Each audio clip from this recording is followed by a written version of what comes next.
I found the apartment where my husband kept his mistress. I had to see the woman who'd stolen his heart. Julian and I had built everything from nothing, from a shoebox apartment to this sprawling estate. We worked until our bones ached. I went gray before my time. Even after Leo was born, I didn't settle into the easy life of a society wife. I kept pushing, kept working. I always believed I held my life in my own hands. I rang the doorbell. The door opened. The girl standing there beamed a perfect smile. "You must be Julian's mother. How lovely to meet you." Even during million-dollar contract talks, I never let a slip of emotion show. But hearing her call me Mrs. Thorne made me flinch. We weren't even divorced, and she was already greeting her future mother-in-law?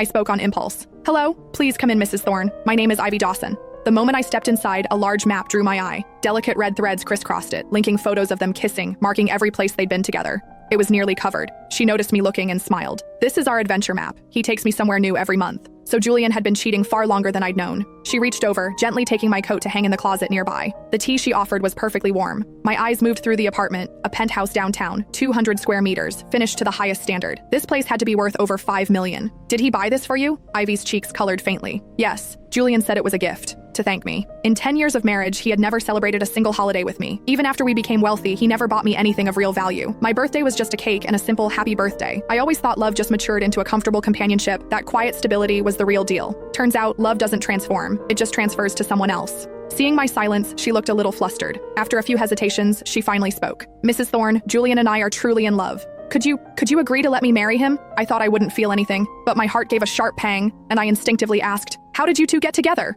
Ivy gushed, her eyes sparkling. Finally, I understood. That year, when I had a persistent high fever and we were already millionaires, he still rushed off to meet a client for a mere $10,000 order. Turns out, it was just because she texted, "I miss you." Oh, Mrs. Thorne, you wouldn't believe it. The moment Julian saw me, he said his world lit up. Julian is so amazing. Last time he even helped my dad's company solve a tricky tech problem. He said it had stumped their whole industry for ages, but he just looked at it and fixed it. "So, Mrs. Thorne, do you agree?" She gazed at me expectantly. I asked with a knowing smirk, "And do you know he has a wife?" Ivy's face fell and she bit her lip. Julian said he doesn't love her at all. He said she's just a business partner, with no real feelings between them. He said that woman is older than his aunt, completely boring, acts like a man, and her skin is disgustingly rough.